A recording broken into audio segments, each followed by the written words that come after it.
Huwag mong dungisan ang kabaong ni Papa Nessa. Wala kang karapatang umiyak dito. Mamamatay tao ka at huwad ang kasulatang iyan. Ang matatalim na sigaw ni Rowena ay bumasag sa katahimikan ng kapilya ng lamay na sinundan ng marahas na paghablot ng pulis sa aking luma at kupas na bag. Bago ko pa man mayakap ang malamig na salamin ng kabaong ng aking yumaong ama-amahan na si Mang Teodoro, ibinaligtad ng pulis ang bag ko sa harap ng lahat ng nakikiramay. Gumulong sa maruming semento ang ilang barya mga piraso ng makukulay na sinulid at isang gintong selyo na may nakaukit na inisyal ni Papa, isang patibong na tuluyang kumuha sa aking dangal sa harap ng buong barangay. Narinig ko ang mabilis na bulungan ng mga kapitbahay. Ang mga matang dati ay puno ng awa sa akin bilang isang mahirap na mananahi ay biglang napuno ng pandidiri at paghihinala. Sa isang iglap naramdaman ko ang maliliit na kamay ng aking 10 taong gulang na anak na si Inigo na humigpit ang kapit sa laylayan ng aking luma at kupas na palda. Nanginginig siya sa takot, ang kanyang mga mata ay basang-basa ng luha habang nakatitig sa pulis na may hawak na posas. Nanay, anong ginagawa nila sa iyo? Hindi naman magnanakaw ang nanay ko. Umiiyak na sigaw ni Inigo, ang kanyang boses ay puno ng sakit na nagpabiyak sa aking puso. Yumuko ako at niyakap ng mahigpit ang aking anak, sinisikap na protektahan siya mula sa mapanghusgang mga mata ng mga tao sa lamay. Huwag kang matakot, Inigo. Nandito si nanay, walang mangyayaring masama. Bulong ko sa kanya kahit na ang sarili kong boses ay nanginginig sa labis na takot at pagkapahiya. Ang hiya na aking nararamdaman ay parang apoy na sumusunog sa aking balat. Ako na nagtrabaho ng marangal, ako na nagtiis sa hirap at nagpadala ng halos lahat ng aking kinikita mula sa pagtahi para lamang may pambili ng gamot si Papa, ngayon ay itinuturing na kriminal sa harap ng kanyang bangkay. Tumayo si Rowena na may kasamang isang lalaking naka-Amerikana, si Attorney Santos, ang kanyang mukha ay puno ng mapait na tagumpay.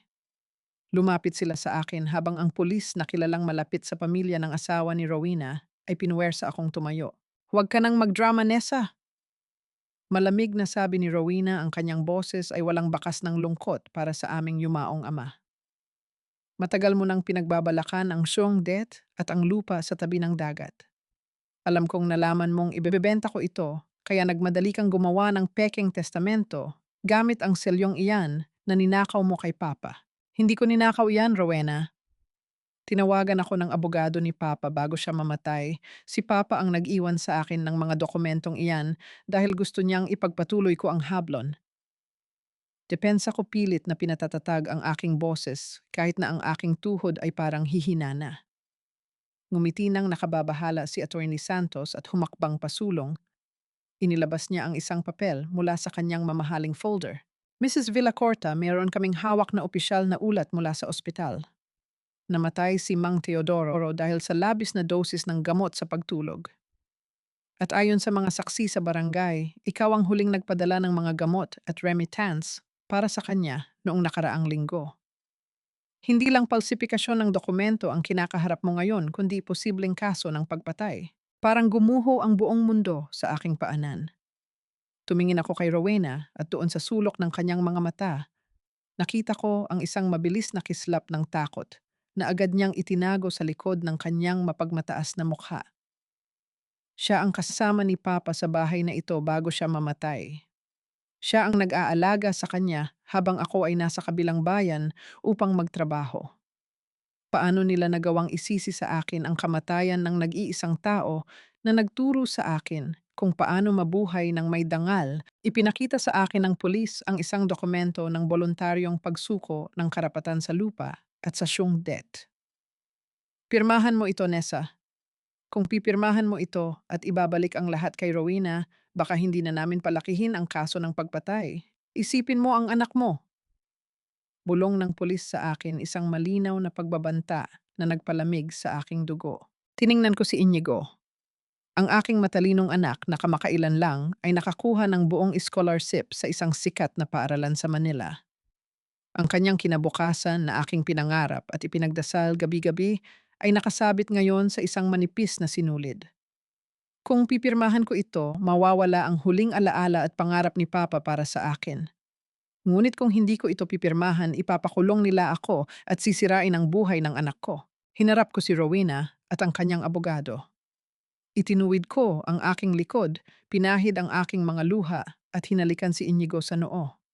Alam ko na ang aking pananahimik ay hindi magliligtas sa amin.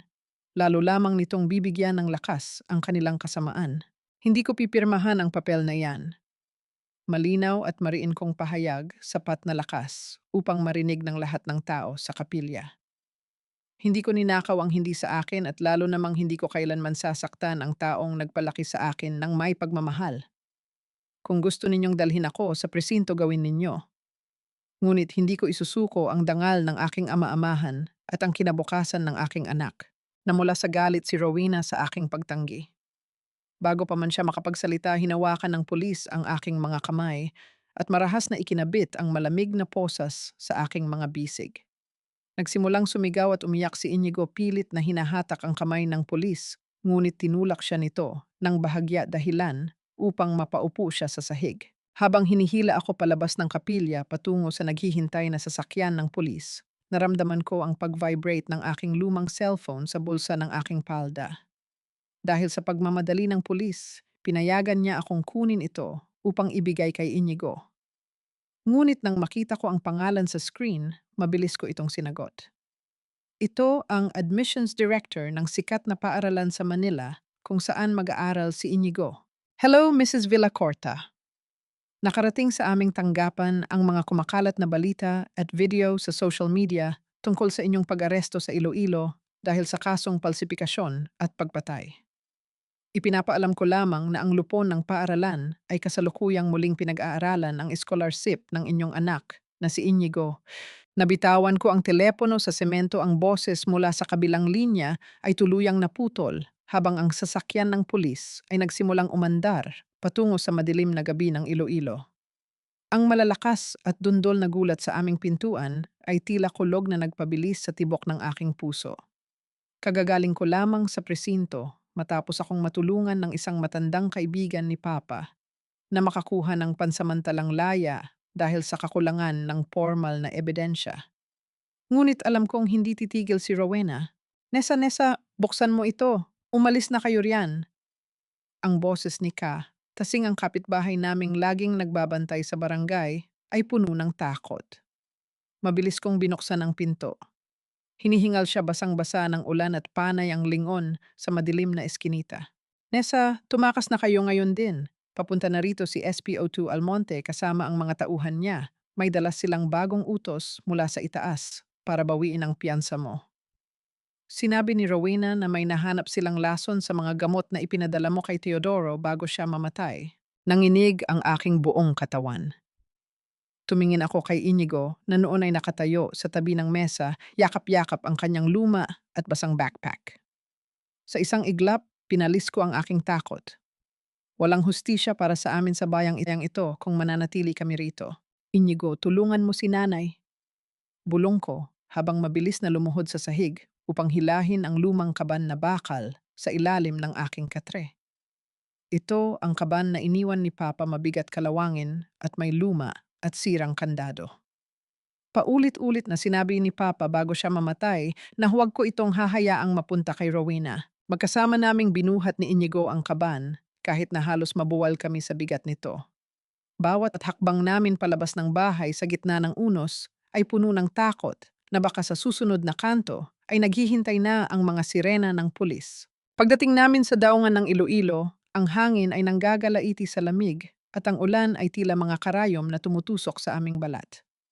Ang mga higanting barko patungong Manila ay tila mga anino sa dilim. Nagtago kami ni Inigo sa likod ng malalaking kahon ng kargamento, pilit na pinatitila ang aming paghingal habang nakikita ang mga flashlight ng mga pulis na naghahanap sa bawat pasahero. Nandoon sila, hanapin ninyo sa bawat sulok. Ang boses ni SPO2 Almonte ay umalingaw-ngaw mula sa malayo. Papalapit na ang kanilang mga yabag sa aming pinagtataguan. Niyakap ko ng mahigpit si Inigo, ipinikit ko ang aking mga mata at nagsimula akong manalangin. Handa na akong sumuko, huwag lamang nilang saktan ang anak ko. Ngunit bago pa man kami makita ng mga pulis, isang matangkad na lalaki na naka-Amerikana ang humarang sa kanilang daraanan. Si Bastian Ledesma. Kahit sa gitna ng bagyo ang kanyang tindig ay may kakaibang autoridad na nagpahinto sa mga pulis. SPO2. Almonte, may problema ba? Tanong ni Bastian, ang kanyang boses ay kalmado ngunit puno ng kapangyarihan.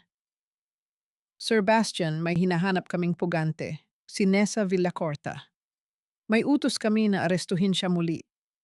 Sagot ng pulis na bahagyang nagbaba ng kanyang flashlight bilang paggalang. Ipinakita ni Bastian ang isang opisyal na dokumento na may tatak ng Ledesma Group. Si Nessa Villacorta ay nasa ilalim ng proteksyon ng aking kumpanya.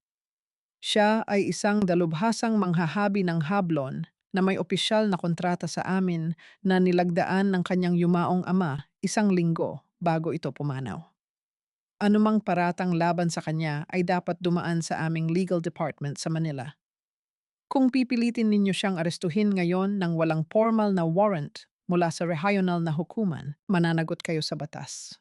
Natigilan ang pulis. Nagpalitan sila ng tingin ng kanyang kasamahan, halatang natatakot sa bigat ng pangalan ng pamilya Ledesma. Pagkatapos ng ilang sandali ng tensyon, dahan-dahang ibinaba ng pulis ang kanyang hawak na dokumento at sumaludo. Nang makaalis ang mga pulis, humarap sa amin si Bastian. Inabot niya ang mabigat naming kaban na bakal at binuhat ito nang walang kahirap-hirap patungo sa kanyang pribadong sasakyan. Habang umaandar ang sasakyan sa madilim at basang kalsada patungong Manila, hindi ko mapigilang magtanong. Bakit mo kami tinutulungan? Isang mayaman at makapangyarihang tao na tulad mo. Ano ang kailangan mo sa isang mahirap na mananahing tulad ko? Interesado ka rin ba sa lupang iniwan ni Papa? Tumingin si Bastian sa akin sa pamamagitan ng rear view mirror. Ang kanyang mga mata ay walang bakas ng kasakiman na nakita ko kay Rowena. Hindi ako interesado sa lupang ibebenta ni Rowena sa mga dayuhan Nessa. Interesado ako sa sining na itinuro sa iyo ng iyong ama-amahan.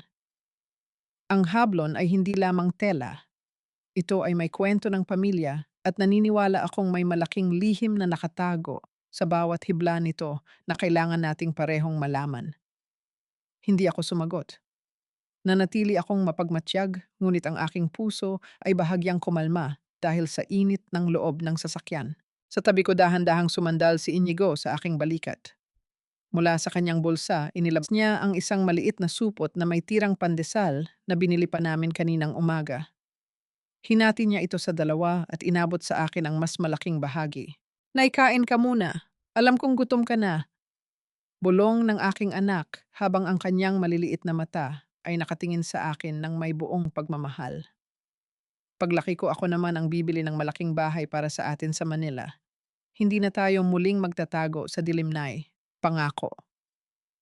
Niyakap ko si Inigo habang ang aking mga luha ay tahimik na pumatak sa kanyang buhok. Ang kanyang mga salita, ang aking lakas. Para sa kanya, titiisin ko ang lahat ng hirap at hiya.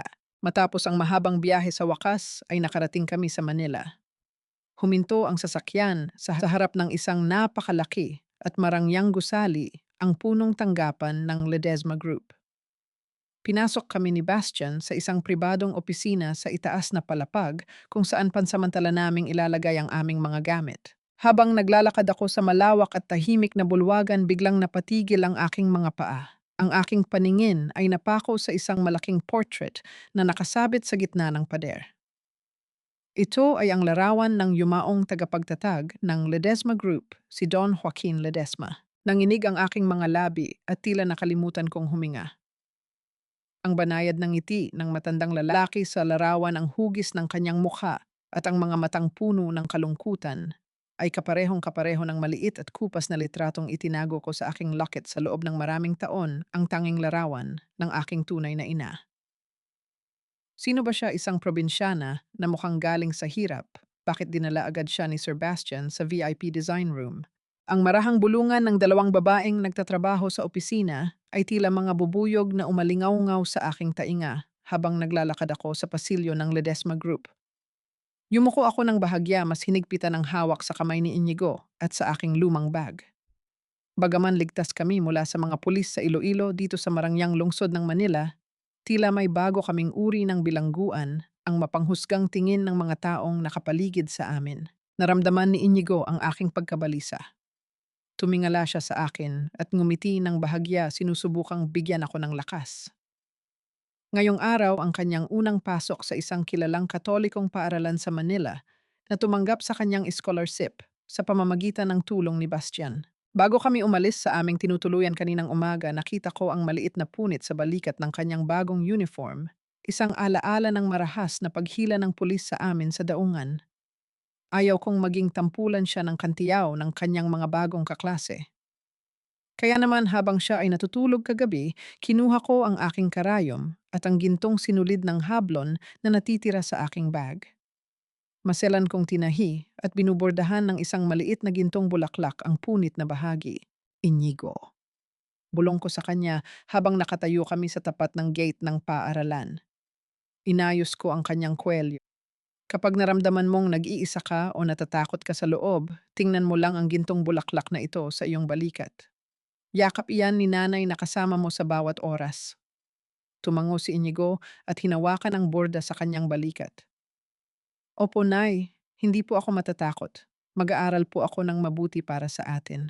Pinanood ko siyang maglakad, papasok sa malaking gate ng paaralan. Nang tuluyan na siyang mawala sa aking paningin, huminga ako ng malalim at naglakad pabalik sa Shuangdet ng Ledesma Group. Doon sa isang pribadong silid na puno ng mga makabagong makina, may isang lumang tatalan o kahoy na habihan na nakatayo sa sulok, isang regalong dinala ni Bastian para sa akin. Nang hawakan ko ang makinis at lumang kahoy ng habihan, tila natunaw ang lahat ng ingay at takot sa aking paligid. Ang amoy ng kahoy at ang lambot ng mga hibla ng sinulid ay nagbalik sa akin sa mga araw na kasama ko pa si Papa sa Iloilo. Sa bawat tadyak ko sa habihan at sa bawat pagpasa ng shuttle ng sinulid, inilagay ko ang lahat ng aking sakit, pangungulila at ang pangarap kong maibalik ang aming dangal. Nagsimula akong maghabi gamit ang pinong sinulid na gawa sa hibla ng pinya at gintong seda. Ito ang sining na itinuro sa akin ni Papa, ang sining na tinatawag niyang luha ng ina. Ang mga pattern ay tila mga patak ng luha na nagiging mariringal na bituin kapag tinamaan ng liwanag. Nawala ako sa oras, ang bawat hibla ay nagiging bahagi ng aking kaluluwa. Hating gabi na nang marinig ko ang dahan-dahang pagbukas ng pinto ng Shuangdet. Pumasok si Bastian, hawak ang ilang folder ng mga dokumento. Ang kanyang mukha ay halatang pagod mula sa mahabang pagpupulong sa mga board member ng kumpanya. Napatigil siya nang makita akong nagtatrabaho pa rin sa ilalim ng nag-iisang ilawan. Lumapit siya sa akin ng dahan-dahan, tila ayaw niyang masira ang kapayapaan ng silid.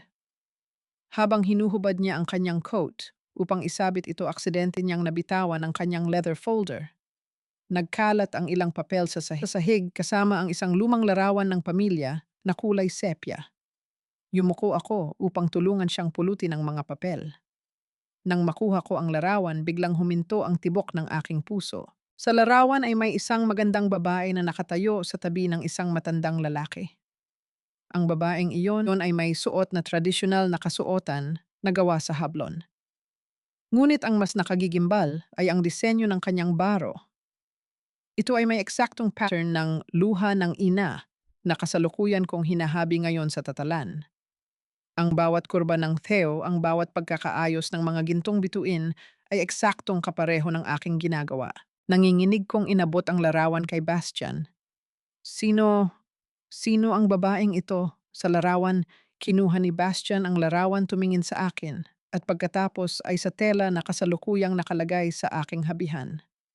Ang kanyang mukha ay unti-unting nawalan ng kulay. Lumapit siya sa habihan, dahan-dahang hinawakan ang gintong tela na aking dinala sa buhay, at ang kanyang mga daliri ay nagsimulang manginig. Tumingin siya sa akin, ang kanyang mga mata ay puno ng hindi maipaliwanag na emosyon, halo ng gulat, takot at pag-asa. Nessa, ang kanyang boses ay bahagyang nanginig, halos pabulong na lamang. Sino ang nagturo sa iyo ng sining na ito? Sino ang nagturo sa iyo na ihabi ang luha ng ina? Mabilis na humakbang si Bastian patungo sa pinto ng opisina.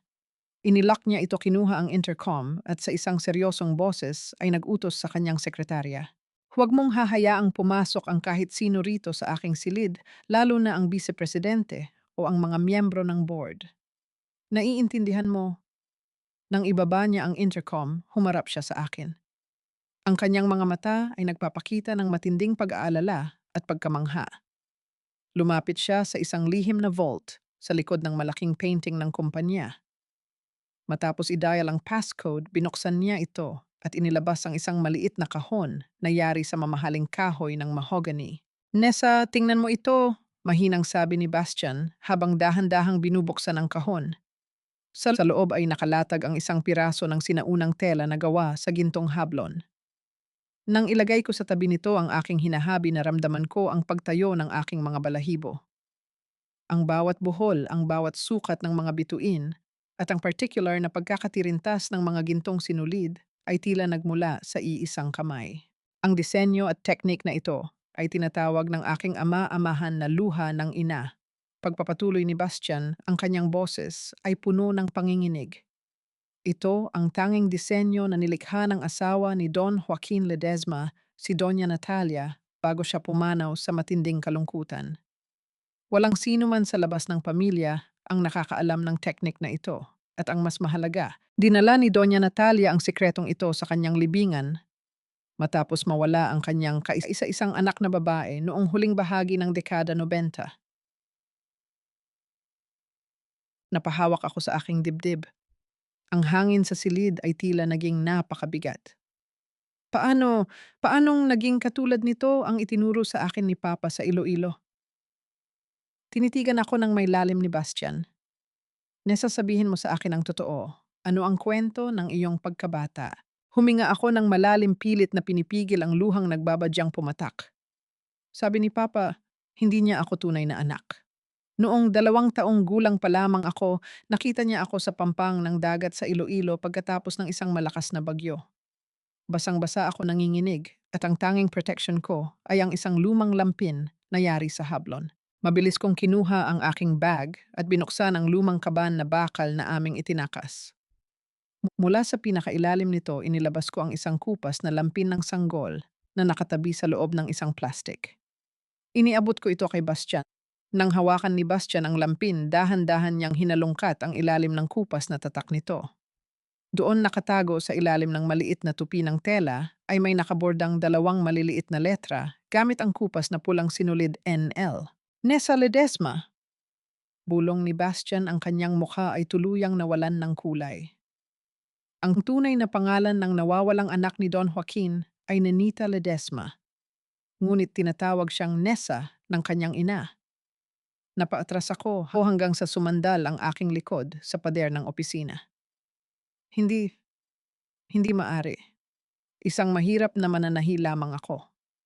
Lumaki akong walang ina, itinuturing na pabigat ni Rowena at ng kanyang pamilya. Paano akong magiging anak ng isang mayaman at makapangyarihang tao? Lumapit sa akin si Bastian, ang kanyang mukha ay puno ng matinding simpatiya. Nessa, hindi ako tunay na anak ng mga Ledesma. Ako ay isang ampon na kinuha ni Don Joaquin mula sa isang ampunan upang maging tagapagmana ng kumpanya dahil sa kanyang walang katapusang pangungulila sa kanyang tunay na anak. Bago siya pumanaw, palagi niyang sinasabi sa akin na may sabotaheng nangyari noon. May nagtanim ng mga pekeng ebidensya upang palabasin na ang iyong ina ay nagtaksil, dahilan upang mapilitan siyang umalis sa mansyon kasama ka. Nidamitong. Nanginig ang aking buong katawan habang ang mga piraso ng nakaraan ay tila unti-unting nabubuo sa aking isipan. Ang ina ni Rowena ay dating kasambahay at malayong kamag-anak ng pamilya Ledesma bago ito lumipat sa Iloilo at napangasawa ng aking ama-amahan. Kung gayon, ang pamilya ni Rowena ang dahilan kung bakit namatay ang aking ina sa kahirapan at kung bakit ako lumaking may sugat sa puso. Mayroon ka bang natatanging marka sa iyong katawan? Tanong ni Bastian. Dahan-dahan kong ibinaba ang kaliwang balikat ng aking blusa. Sa harap ng salamin ng opisina, nakita ko ang aking sariling refleksyon. Doon sa aking bakabayan ay may isang maliit, ngunit malinaw na pulang vetbot na hugis bituin. Ito ang marka ng pamilya Ledesma, bulong ni Bastian habang nakatitig sa aking balikat. Tumulo ang aking luha hindi dahil sa galit kundi dahil sa matinding pangungulila sa isang inang hindi ko kailanman nayakap na namatay sa hirap habang ang mga salarin ay nagpapakasasa sa karangyaan. Kailangan nating makasiguro, Nessa, sabi ni Bastian habang dahan-dahang kumukuha ng isang maliit na plastic bag at sipit. Mayroon akong nakatagong hibla ng buhok ni Don Joaquin sa isang keepsake. Kung papayag ka, kukuha ako ng ilang hibla ng iyong buhok upang isumit sa isang mabilis at lihim na DNA test sa isang pinagkakatiwalaang klinika. Gawin mo, Bastian. Sagot ko habang pinapahid ang aking mga luha gamit ang likod ng aking kamay. Gusto kong malaman ang katotohanan. Gusto kong malaman kung bakit kailangan naming magdusa ng aking ina para sa kasalanang hindi namin ginawa. Dahan-dahang kumuha si Bastian ng ilang hibla ng aking buhok at maingat na inilagay ito sa plastic bag. Nang matapos niya ito, hinawakan niya ang aking mga kamay nang may buong paggalang at katatagan. Nangangako ako sa iyo, Nessa, kung ikaw nga ang nawawalang anak ni Don Joaquin, ibabalik ko sa iyo ang lahat ng karapatang kinuha sa iyo ng mundong ito. Ang dangal mo ang dangal ng iyong ina at ang kinabukasan ng iyong anak. Ngunit bago ko pa man mayakap ang pag-asang kanyang ibinibigay marahas at sunod-sunod na katok ang bumasag sa katahimikan ng silid. Ang boses ng aking sekretarya ay puno ng takot mula sa labas ng pinto. Sir Bastian, Sir, buksan ninyo ang pinto. May malaking problema po sa ibaba. Mabilis na binuksan ni Bastian ang pinto. Hinihingal ang kanyang sekretarya habang nakaturo ang kanyang nanginginig na kamay sa labas ng bintana ng opisina. Sir, may mga reporter po mula sa iba't ibang istasyon ng balita sa labas ng lobby. May nag-leak ng impormasyon na nagtatago rito si Nessa Villacorta, ang suspek sa pagpatay sa Iloilo. Kasama po nila si Rowena at ang kanyang mga abogado. Isang nakasusuya at mapang-asar ng ngiti ang sumilay sa mga labi ni Rowena habang nakatingin sa akin mula sa loob ng kanyang makintab at mamahaling sasakyan na nakaparada mismo sa tapat ng gate ng paaralan ni Inigo.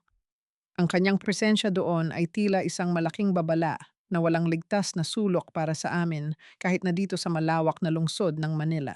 Bumaba si Rowena mula sa sasakyan kasunod ang kanyang mga bodyguard at si Attorney Santos.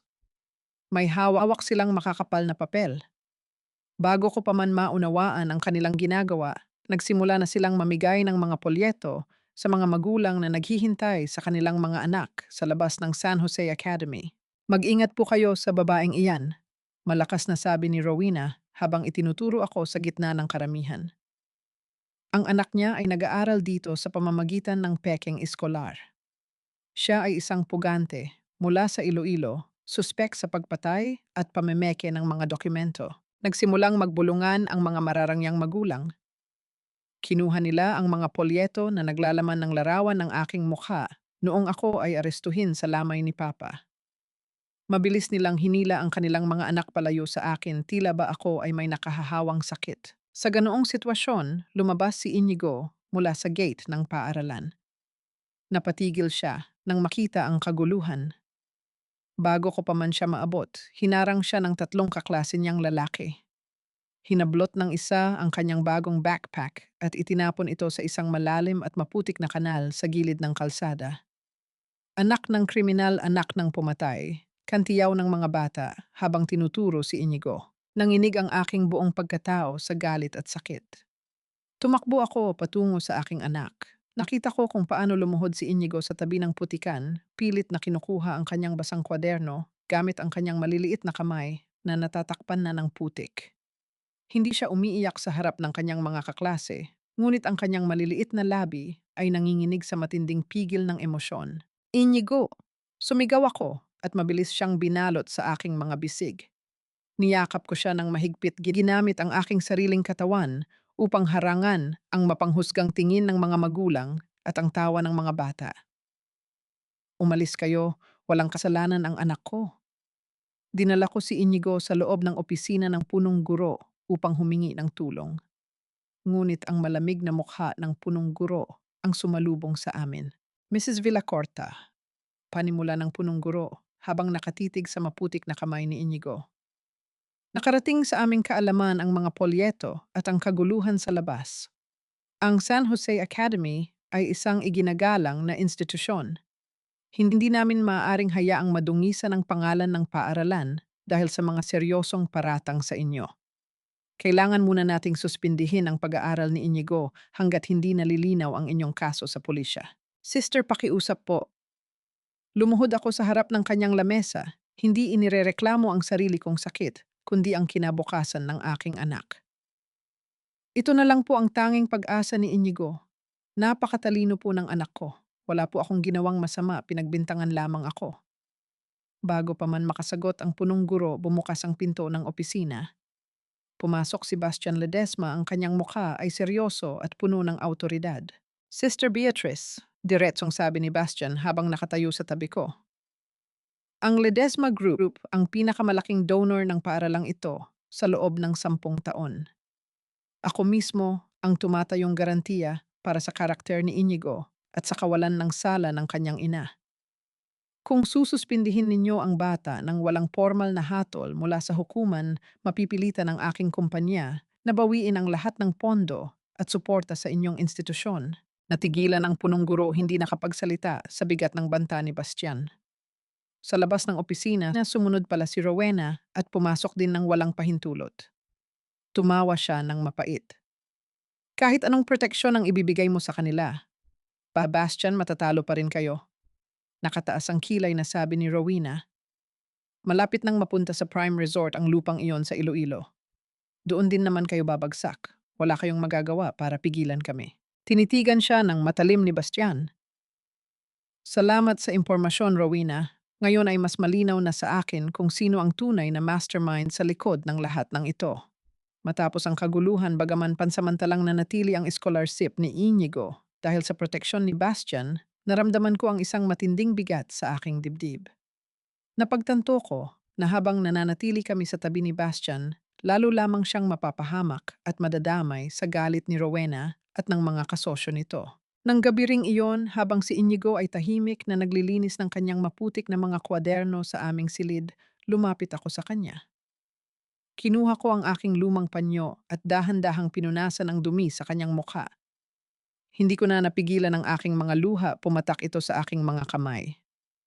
Ngunit bago ko pa man masabi ang aking paghingi ng tawad, itinaas ni Inigo ang kanyang maliit na kamay at ginamit ang kanyang manggas upang punasan ang aking mga luha. Nay, huwag ka nang umiyak. Bulong niya na may pilit ng ngiti. Hindi ako takot sa kanila o sa putik. Alam kong mabuting tao ka, Nay. Kahit saan tayo pumunta, basta magkasama tayo, okay lang po sa akin. Dahil sa kanyang mga salita, nagpasya ako. Hindi ko maaaring hayaang masira ang reputasyon ng Ledesma Group at ang kaligtasan ni Bastian dahil sa akin. Noong gabing iyon, lihim kong inimpake ang aming mga gamit, binuhat ang kaban na bakal at iniwan ang marangyang silid ng mga Ledesma. Lumipat kami ni Inigo sa isang maliit, madilim at murang silid-aralan sa Tondo, isang lugar kung saan maaari kaming magtago habang nagpapatuloy ako sa aking paghabi sa dilim. Samantala, sa loob ng isang mamahaling sasakyan na bumabaybay sa kalsada ng Manila, hawak ni Rowena ang kanyang umi-vibrate na cellphone. Sinagot niya ito nang may kasabikan. "Hello, ano ang balita?" Tanong ni Rowena. Isang boses ng lalaki mula sa kabilang linya, isang traidor na miyembro ng board ng Ledesma Group, ang sumagot ng may panginginig. "Rowena, binalita sa akin ng pinagkakatiwalaan ko sa laboratorio. Nalaman ko na nagpakuha ng lihim na DNA test si Bastian para kay Nessa at kay Don Joaquin. Kailangan mo ng kumilos upang patahimikin si Nessa bago lumabas ang resulta sa susunod na linggo. Dahil kapag napatunayang isa siyang tunay na Ledesma, mawawala ang lahat sa atin. Ang ingay ng tondo, ang sigawan ng mga bata, sa eskinita ang tulo ng ulan sa mga tagpi-tagping bubong na yero, at ang amoy ng usok ng basurang sinusunog ay naging bahagi na ng aming bagong buhay ni Inigo. Sa maliit na silid-aralan na aming inuupahan, tanging ang mahinang liwanag ng isang bombilya ang tumatanglaw sa aming gabi. Habang nag-aaral si Inigo sa isang lumang lamesang kahoy, ang aking mga kamay ay nananatiling abala sa paghabi ng gintong sinulid ng hablon sa maliit na habihan. Ito lamang ang aking paraan upang malimutan ang bigat ng aming sitwasyon. Isang gabi narinig ko ang dahan-dahang katok sa pinto. Nang buksan ko ito, Laking gulat ko nang makita si Bastian. Basang-basa siya ng ulan, ngunit ang kanyang mga mata ay nagpapakita ng matinding determinasyon. Hindi niya kami pinabayaan kahit na pinili naming lumayo. Nessa, nahanap ko na siya. Diretsong sabi ni Bastian habang pinapahid ang tubig sa kanyang mukha. Si Sister Teresa, siya ang matandang madre na nakasaksi sa gabi kung kailan itinaboy ang iyong ina mula sa mansyon ng mga Ledesma. Siya ay kasalukuyang nakatira sa isang tahimik at liblib na kumbento sa Bulacan. Kailangan nating pumunta ngayon din. Agad naming iniwan si Inigo sa pangangalaga ng aming mabait na may-ari ng bahay at sumakay sa sasakyan ni Bastian. Isang malakas na kulog ang gumising sa katahimikan ng luma at abandonadong kumbento sa Bulacan habang papasok kami ni Bastian sa malawak na bulwagan. Ang amoy ng lumang kahoy kandila at insenso ay bumalot sa aming paligid.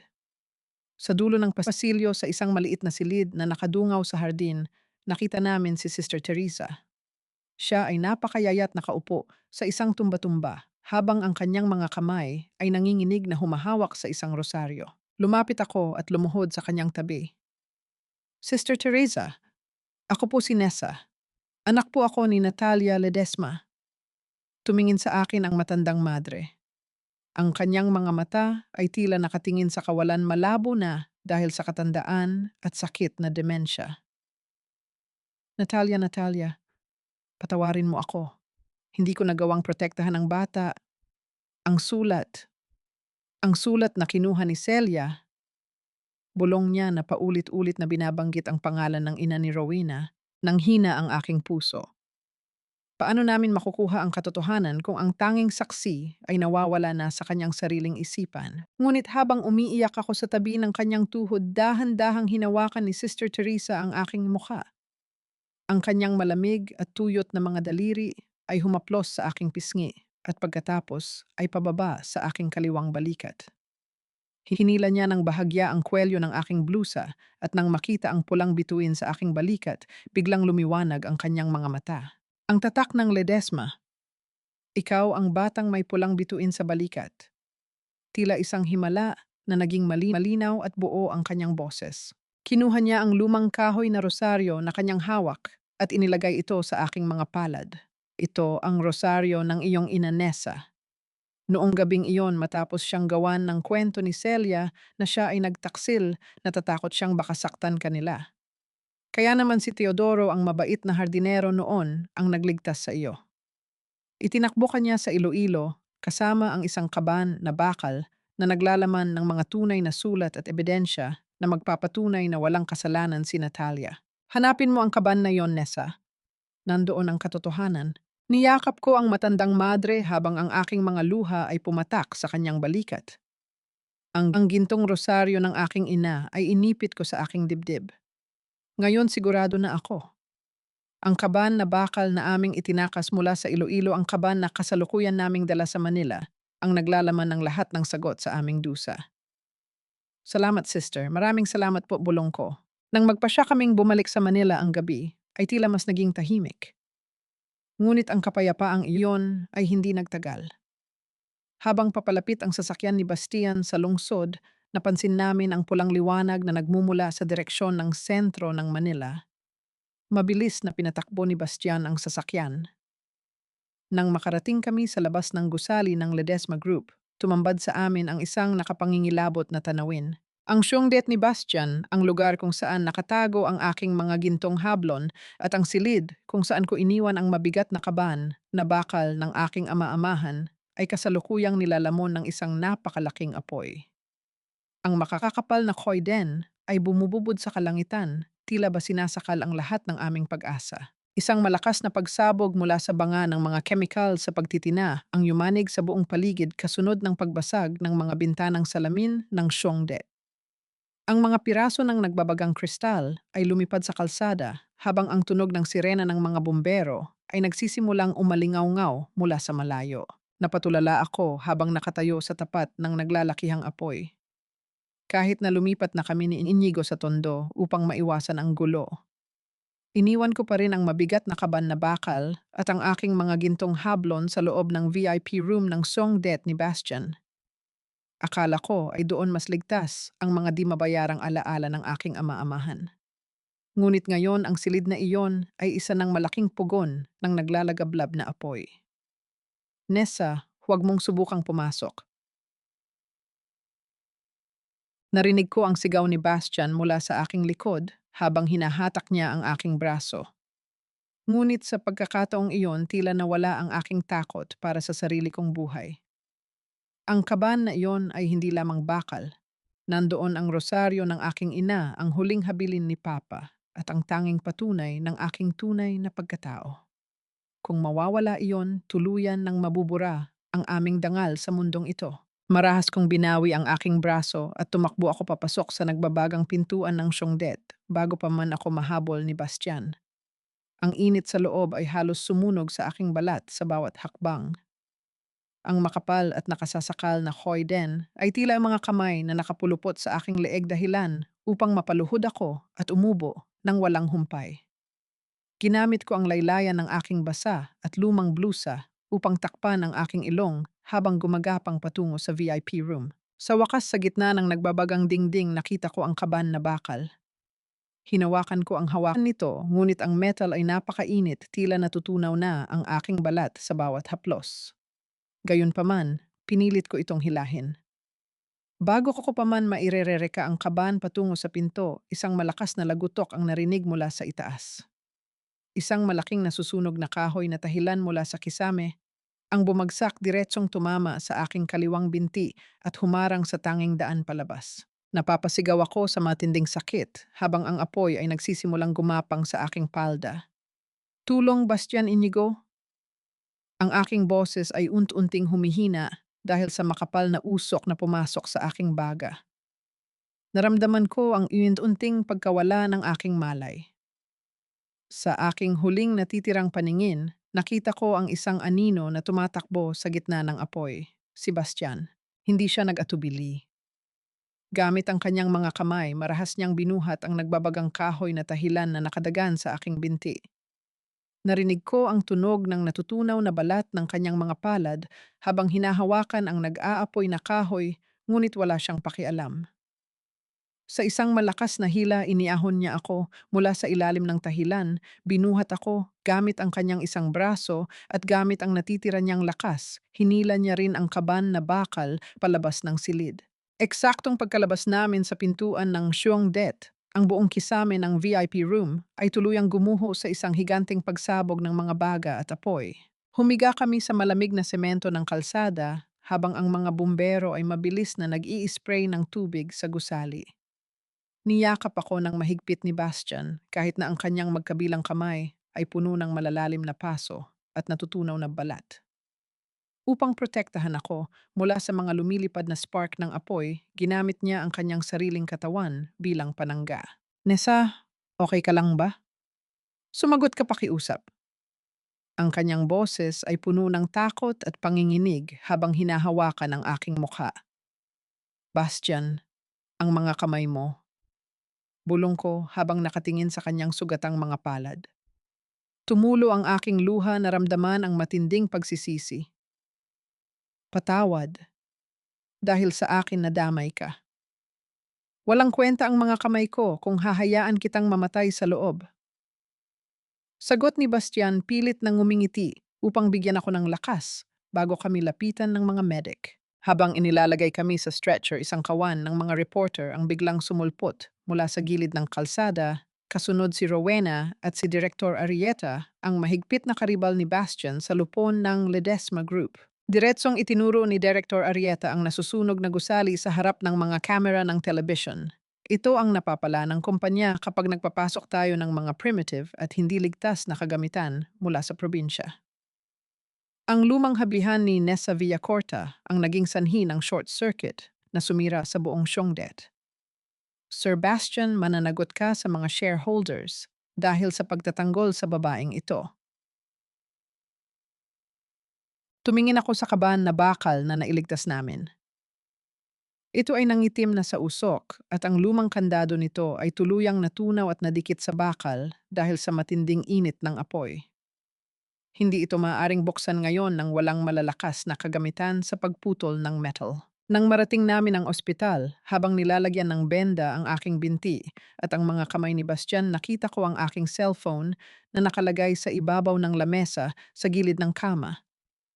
May pumasok na isang bagong text message mula sa isang hindi kilalang numero. Nang buksan ko ito, tila yelo na naging malamig ang aking buong pagkatao. Isang babala pa lang ang apoy na iyan, Nessa. Kung hindi mo pipirmahan ang papel ng voluntaryong pagsuko sa lupa bago ang National Collection launch sa Makalawa, isusunod ko ang tinitirhan ninyong tagpi-tagping kwarto sa Tondo habang natutulog kayo ng anak mo. Isipin mo ng mabuti kung ano ang mas mahalaga sa iyo, ang kaban na bakal ng patay mo ng ama o ang buhay ng nag-iisa mong anak. Isang malakas at paulit-ulit na tunog ng bakal na tumatama sa metal ang pumuno sa maliit at tahimik na silid sa Tondo. Sa ilalim ng madilim na gabi, gamit ang isang matigas na pait at martilyo, pinipilit kong sirain ang natunaw na kandado ng kaban na bakal. Kahit na may benda ang aking kaliwang binti mula sa sunog, hindi ko pinansin ang kirot.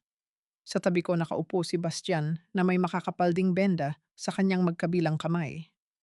Sa kabila ng kanyang mga sugat, tinutulungan niya ako sa pamamagitan ng pag-alalay sa kaban gamit ang kanyang mga siko. Si Inigo naman ay nakatayo sa sulok, nanonood ng may halong kaba at pag-asa habang hawak ang isang maliit na flashlight upang bigyan kami ng liwanag. Sa isang huling malakas na pukpok sa wakas ay nalagot ang natunaw na kandado. Dahan-dahang bumukas ang mabigat na takip ng kaban. Isang amoy ng lumang kahoy na sedra abo at sinulid ang sumalubong sa aming mga ilong. Sa loob nito na nakabalot sa isang makapal na plastic na proteksyon ay isang napakagandang barong Tagalog na yari sa pinong gintong hablon. Ito ang huling obra maestra na tinahi ng aking ama-amahan na si Mang Teodoro bago siya pumanaw. Nang iangat ko ang barong, naramdaman ko ang lambot at tibay ng tela. Habang hinahaplos ko ang bawat bahagi nito, napansin ko ang isang bagay sa loob ng tupi ng kanang bahagi ng dibdib ng barong. May isang bahagi doon na may makapal at tila nagmamadaling teo ng pulang sinulid, napakalayo sa karaniwang pulido at perpektong tahi ni Papa. Nessa, sandali. Bulong ni Bastian habang itinuturo ang bahaging iyon. Bakit ganyan ang tahi sa loob? Kumuha ako ng maliit na gunting sa aking pananahi at maingat kong ginupit ang pulang sinulid. Nang mabuksan ko ang tupi ng tela, may nakuha akong isang maliit na sulat na nakabalot din sa manipis na nilon upang hindi mabasa. Binuksan ko ang sulat na isinulat sa isang piraso ng papel gamit ang nanginginig na sulat kamay ni Papa. Nang basahin ko ito ng tahimik, ang aking mga luha ay mabilis na pumatak sa papel. Para sa aking pinakamamahal na anak, si Nessa. Anak, kung nababasa mo ito, ibig sabihin ay wala na ako.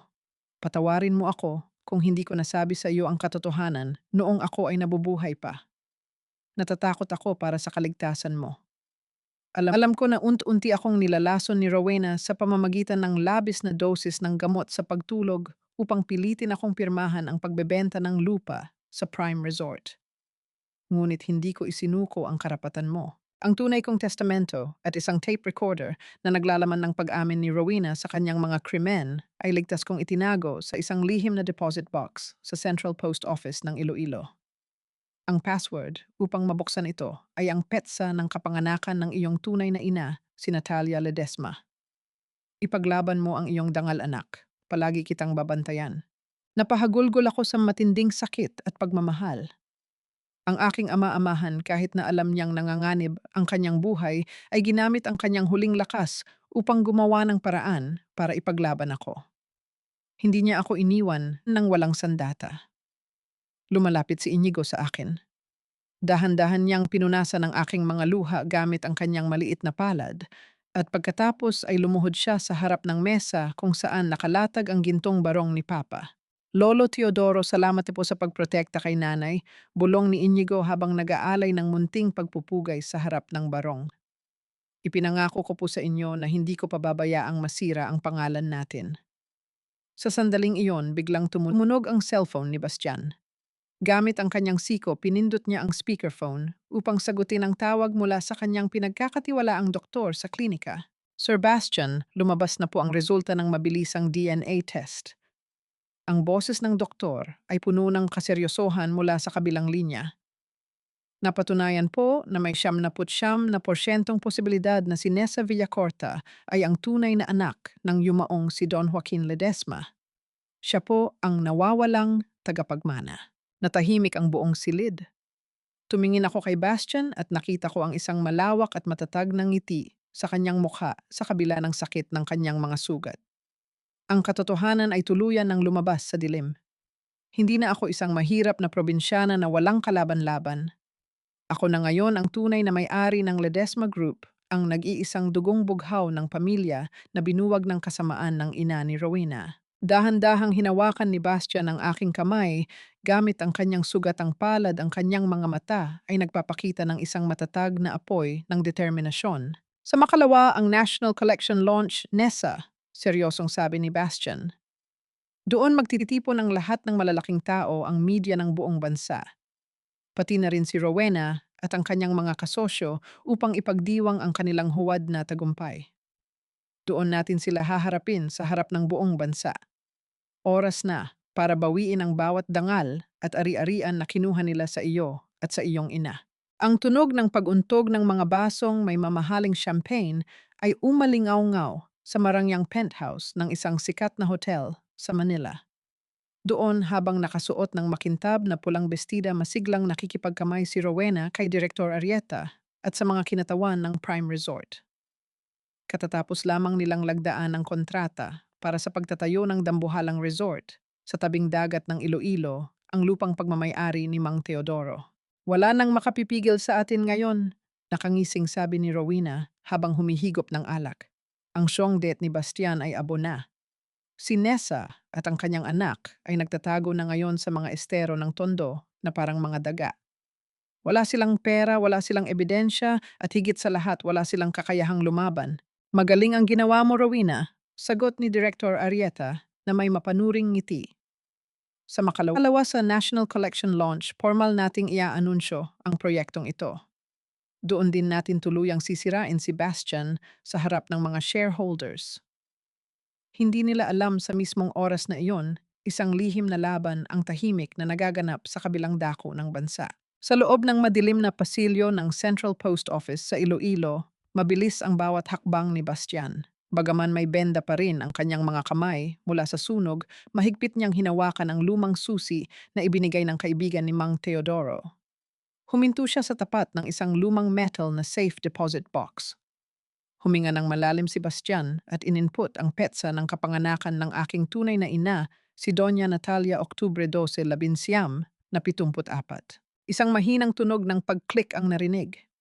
Bumukas ang pinto ng metal box. Sa loob nito ay nakalatag ang isang makapal na brown envelope na naglalaman ng tunay at orihinal na dethair ni Mang Teodoro, kasama ang isang maliit na cassette tape recorder na naglalaman ng mga huling pag-uusap nila ni Rowena. Mabilis na kinuha ni Bastian ang mga dokumento. Alam niyang binabantayan ng mga tauhan ni Rowena ang bawat kilos niya. Kaya bago pa man siya lumabas ng post office, gumawa na siya ng isang matalinong plano upang masigurong makakarating ang ebidensya sa Manila ng ligtas. Samantala, sa isang maliit at lihim na silid na ipinahiram ng tapat na kaibigan ni Bastian sa Manila, patuloy ang aking paghabi. Ang tunog ng aking tatalan ay tila isang mabilis na tibok ng puso sa gitna ng katahimikan. Ang aking binti ay masakit pa rin, ngunit ang aking isip ay nakatutok lamang sa bawat hibla ng gintong sinulid ng hablon. Sa tabi ko, tahimik na nagbabasa ng kanyang mga libro, si Inigo, sa ilalim ng liwanag ng kandila. Ang kanyang mahinahong paghinga at ang tunog ng paglipat ng mga pahina ng libro ang aking naging sandigan upang hindi manghina ang aking mga kamay. Nay, mahinang tawag ni Inigo habang nakatingin sa ginagawa ko. Napakaganda po ng disenyo mo. Parang may mga bituin na sumasayaw sa tela. Ngumiti ako sa kanya. Ito na ang huling tahi. Dahan-dahan kong itinusok ang karayom upang tapusin ang pinakasentro ng pattern ng luha ng ina sa aking gintong bestida. Nang matapos ko ang huling buhol, isang mainit na luha ang pumatak mula sa aking mata, diretso sa gintong tela ng pinya na kumislap sa ilalim ng liwanag na parang isang tunay na hamog sa umaga. Ito ang obra maestra ng aking dangal. Kinabukasan lumapag ang eroplano ni Bastian sa Manila mula sa Iloilo. Ngunit sa sandaling makalabas ang kanyang sasakyan sa airport patungong Skyway, nagsimula na ang panganib. Isang malakas na tili ng gulong ang umalingaw-ngaw sa kalsada ng dalawang itim na SUV ang biglang sumulpot at pilit na umipit sa sasakyan ni Bastian. Ang hagibis ng mga kotse ay nagdulot ng takot sa iba pang mga driver sa kalsada. Sinubukan ng mga tauhan ni Director Arieta at Prime Resort na harangan si Bastian upang agawin ang hawak nitong ebidensya. Sir Bastian, hinaharangan nila tayo. Sigaw ng driver ni Bastian habang pilit na iniiwasan ang bangga ng mga SUV. Ngunit sa halip na matakot ngumiti si Bastian, habang nakatingin sa mga itim na sasakyan sa kanyang likod, alam niyang susubukan nilang harangan siya sa kalsada. Kaya naman bago pa man siya sumakay ng eroplano, ibinigay na niya ang orihinal na D-Theer, ang cassette tape. At ang resulta ng DNA test sa kanyang pinagkakatiwalaang assistant na si Luis na bumiyahe gamit ang ibang ruta at nakarating na sa Manila bago pa man magsimula ang paghabol. Ang sasakyang kinalalagyan ni Bastian ngayon ay isa lamang pain upang ilihis ang atensyon ng mga kalaban. Nang marating ng sasakyan ni Bastian ang labas ng bulwagan ng National Collection Launch, mabilis na bumaba ang mga bodyguard ni Director Arieta upang harangan siya, ngunit laking gulat nila nang makitang wala sa kanyang dalang bag ang mga dokumento. Pumasok si Bastian sa backstage na may kasiguruhan sa kanyang mga mata. Doon ligtas na naghihintay si Sister Teresa sa isang pribadong silid kasama ang lahat ng aming mga ebidensya. Dumating ang gabi ng National Collection Launch. Ang buong harapan ng Marangyang Exhibition Center sa Manila ay napuno ng mga kumikislap na ilaw ng mga kamera, mga sikat na personalidad at mga mamamahayag mula sa iba't ibang istasyon ng balita sa buong bansa. Bumukas ang pinto ng isang marangyang sasakyan at bumaba si Rowena na nakasuot ng isang napakagarbong kulay gintong bestida na gawa ng isang sikat na designer. Nakataas ang kanyang noo panay ang kaway sa mga reporter at buong kapagmataasan na nag-pose sa harap ng mga camera habang hawak ang braso ni Director Arieta. Ngayong gabi, bulong ni Rowena sa kanyang sarili habang nakatingin sa mga naglalakihang poster ng kaganapan. Ako ang magiging reyna ng industriyang ito at ang pamilya ni Nessa ay tuluyan ng mabubura sa kasaysayan. Nagakad siya patungo sa VIP entrance na may nanggagalaiting ngiti. Hindi alam na sa likod ng marangyang entablado ang bawat piraso ng aming patibong ay nakahanda na upang tuluyang gumuho sa kanyang ulo sa sandaling humakbang siya sa ilalim ng mga spotlight. Sa ilalim ng nakasisilaw na mga ilaw ng entablado, ang buong bulwagan ng exhibition center ay napuno ng malalakas na palakpakan. Nakatayo si Rowena sa tapat ng mikropono, suot ang kanyang mamahaling gintong bestida, habang hawak ang isang kristal na tropekong kumakatawan sa National Cultural Heritage Award para sa dumi at pawis ng hablon ni Mang Teodoro. Ang kanyang mukha ay puno ng huwad na kababaang loob habang nakangiti sa mga mamamahayag ng buong bansa. Ipinapangako ko po sa inyo sa harap ng aking yumaong ama na ipagpapatuloy ko ang kanyang legasya. Madamdaming pahayag ni Rowena, pilit na pinatutunog ang panginginig sa kanyang boses. Kahit na sinubukan kaming sirain at lasunin ng aking kapatid na si Nessa, para lamang sa pera hindi ko hahayaang mawala ang sining ng aming pamilya. Sa tulong ng aking mga kasosyo mula sa Prime Resort, dadalhin natin ang lupang iniwan ni Papa sa mas mataas na antas. Ngunit bago pa man maiabot ng host ang sertipiko kay Rowena, ang buong bulwagan ay biglang nakaranas ng isang matinding takot. Ang mga makukulay na spotlight ay kumislap ng 3 beses at pagkatapos ay tuluyang namatay. Ang buong exhibition center ay nabalot ng kabuuang kadiliman. Ang tunog ng kaba at pagkalito ay umalingaw-ngaw sa libu-libong panauhin. Anong nangyayari, bakit walang kuryente? Narinig ang hysterical na boses ni Rowena mula sa entablado. Isang solong matalim na puting spotlight ang biglang bumukas sa pinakadulo ng mahabang runway. Doon sa gitna ng liwanag nakatayo ako. Ang bulong ng karamihan ay tila isang malakas na alon nang makita ang aking suot. Ito ay ang gintong bestida ng hablon na aking tinapos sa dilim ng tondo. Sa ilalim ng nag-iisang spotlight, ang bawat hibla ng gintong sinulid ng pinya ay kumislap na parang tunay na likido na lumikha ng isang pambihirang aura ng karangyaan at dignidad. Hindi na ako ang duguan at madungis na mananahi na kanilang nakita sa mga balita. Ako ay nakatayo ng tuwid. Ang aking mukha ay puno ng tapang at kapayapaan na tulad ng isang reyna. Sa tabi ko nakatayo si Bastian Ledesma, suot ang gintong barong ni Papa na may teo ng luha ng ina. Sabay kaming naglakad ni Bastian sa gitna ng runway habang ang libu-libong camera ay panay ang flash sa amin. Bago pa man makasigaw si Rowena upang tawagin ang mga security guard, ang dambuhalang LED screen sa likod ng entablado ay biglang bumukas. Sa halip na ipakita ang logo ng Prime Resort, lumitaw doon ang isang opisyal na dokumento mula sa National DNA Laboratory na may pirma ng 3 kilalang doktor. Ang mga salitang nakasulat sa screen ay napakalinaw: Nessa Villacorta, 99.9% match kay Don Joaquin Ledesma. Hindi pa man natatapos ang gulat ng madla, ang dambuhalang sound system ng bulwagan ay nagsimulang mag-play ng isang tunog. Ito ay ang boses ng isang matandang lalaki na nanginginig sa sakit, ang boses ni Mang Teodoro. Kasunod ang boses ni Rowena na puno ng lamig at kasamaan. Wala ka nang magagawa, matanda ka na. Ang boses ni Rowena ay umalingaw-ngaw sa buong exhibition center. Inumin mo ang gamot na ito. Huwag kang mag-alala, mabilis lang ito. Kay Nessa ko isisisi ang lahat. Gagawa ako ng pekeng selyo para mapunta sa akin ang lupa. Ang marahas na katahimikan ay bumalot sa buong bulwagan bago ito pinalitan ng matitinding sigaw ng gulat at galit mula sa mga panauhin. Nawalan ng kulay ang mukha ni Rowena. Nabitawan niya ang kristal na tropeko na bumagsak sa entablado at nabasag sa libu-libong piraso. Hindi sabotahe ito, huwad ang tape na yan. Sinisiraan ako ng pumatay kong kapatid. Sigaw niya habang tinuturo ako ng nanginginig ang buong katawan. Lumapit din si Director Arieta upang protektahan siya, ngunit huli na ang lahat. Mula sa likod ng entablado, dahan-dahang lumabas ang isang wheelchair na itinutulak ng isang batang madre. Sa ibabaw nito ay nakaupo si Sister Teresa, suot ang kanyang banal na kasuotan.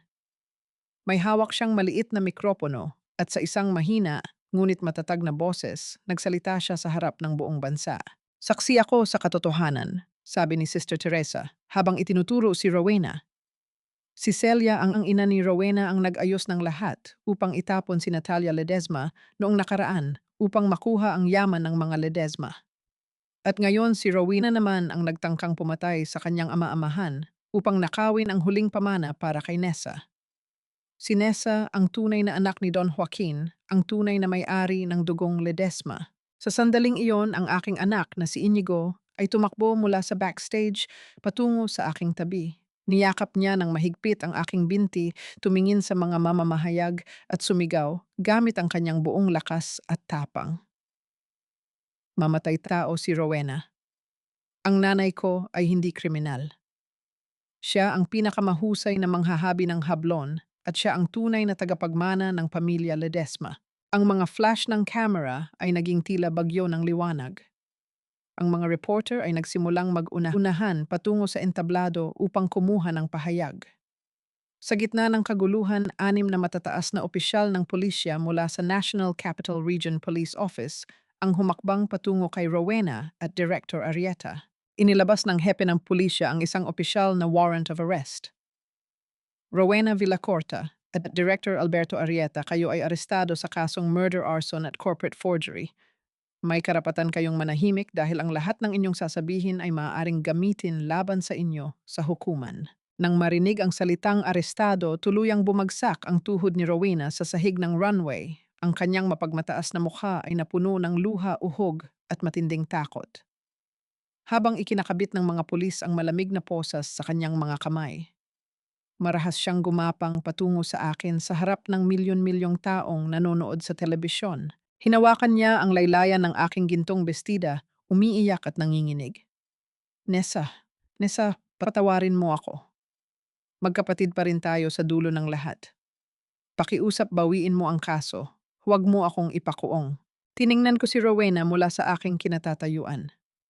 Sa loob ng maraming taon, tiniis ko ang kanyang pang-aapi, ang kanyang paninira, at ang kanyang tangkang sirain ang aking anak dahil lamang sa aking pagiging mapagpakumbaba at pagsunod sa utang na loob. Ngunit sa pagkakataong ito, hindi ko na hinayaang yumuko ang aking ulo. Dahan-dahan kong hinila ang laylayan ng aking gintong hablon mula sa kanyang maruming mga kamay. Tumingin ako ng direkta sa kanyang mga mata ng may buong dignidad at kapayapaan. Rowena, malamig ngunit matatag kong sabi sapat na lakas upang marinig ng buong bansa. Matagal na kitang pinatawad sa lahat ng ginawa mo sa akin. Ngunit ang batas at ang hustisya para sa pagkamatay ni Papa ay hindi ko pag-aari upang ipamigay. Harapin mo ang parsa ng iyong sariling mga kasinungalingan. Tumayo ako ng tuwid sa tabi ni na Bastian at Inigo habang kinakaladkad ng mga pulis si Rowena at Director Arieta. Palabas ng exhibition center sa ilalim ng nakasisilaw ngunit makatarungang liwanag ng katotohanan. Ang tatlong malalakas na hampas ng gavel ng hukom sa loob ng husgado sa Manila ay tulad ng tunog ng pagtatapos ng isang mahaba at madilim na bagyo. Hinatulan ng hukuman si Rowena Villacorta at Direktor Alberto Arieta ng parusang pagkabilanggo dahil sa napatunayang kasong pagsasabong arson at pamemeke ng mga dokumento. Ang matatalim na salita ng hukom ay pumuno sa silid ng katarungan. Nakita ko kung paano humagulgol si Rowena habang hila-hila siya ng mga pulis patungo sa madilim na piitan, isang lugar kung saan gugugulin niya ang kanyang buhay dahil sa kasakiman na tuluyang sumira sa kanyang sarili. Wala akong naramdamang galit habang nakatingin sa kanya. Ang tanging naramdaman ko ay ang malalim na kapayapaan. Ang karma sa wakas ay nagpakita ng kanyang makatarungang mukha. Lumipas ang ilang buwan at ang ingay ng lungsod ng Manila ay dahan-dahang napalitan ng banayad na tunog ng alon ng dagat sa Iloilo. Hindi ko ibinenta ang lupang iniwan ni Papa sa mga dayuhang korporasyon. Sa tulong ni Bastian, ang lupang iyon ay naging tahanan ng isang pangarap. Itinatag namin ang isang malaking kooperatiba ng Hablon na pinangalanan naming Luha ng Ina. Ang Siongdet na dating sinunog ni Rowena ay muling itinayo sa mismong pampang ng dagat, mas malawak, mas maliwanag at puno ng pag-asa. Dito higit sa 100 mahihirap na kababaihan, mga solo parent at mga mananahi mula sa probinsya ang nabigyan ng marangal na trabaho. Sila ay malayang nagtatrabaho sa ilalim ng simoy ng hangin, hinahabi ang kanilang sariling kinabukasan gamit ang gintong sinulid ng hablon. Sa mismong pasukan ng kooperatiba, nakasabit ang isang malaking larawan. Doon ay nakatayo kaming tatlo ni na Inigo at Bastian, nakangiti sa harap ng magandang dagat. At sa likod namin nakadisplay sa isang salamin na kahon ang gintong barong Tagalog na huling tinahi ng aking ama-amahan na si Mang Teodoro, isang paalala na ang tunay na pamana ay hindi lupang nasusukat, kundi ang dangal na hindi kailanman kayang sunugin ng anumang apoy.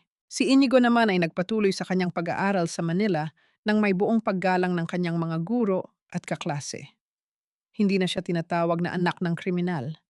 Siya na ngayon ang batang kinikilala dahil sa kanyang talino at katapangan. Sa bawat bakasyon, palagi siyang bumabalik dito sa Iloilo upang samahan ako sa tabi ng dagat. Isang hapon habang ang araw ay dahan-dahang lumulubog sa bintana ng kooperatiba, lumakad kami ni Bastian sa dalampasigan. Ang langit ay napuno ng kulay kahel, rosas at ginto na tila isang higanting tela ng hablon na dinitian ng kalikasan. Tumingin ako sa mga kamay ni Bastian. Mayroon pa ring mga mapupusyaw na marka ng paso sa kanyang mga palad, ang mga sugat na nakuha niya noong iligtas niya ako mula sa nagbabagang Siongdet. Para sa akin, ang mga markang iyon ay hindi kapangitan. Ang mga ito ay simbolo ng kanyang walang katapusang katapatan at pagmamahal. Dahan-dahang hinawakan ni Bastian ang aking kamay.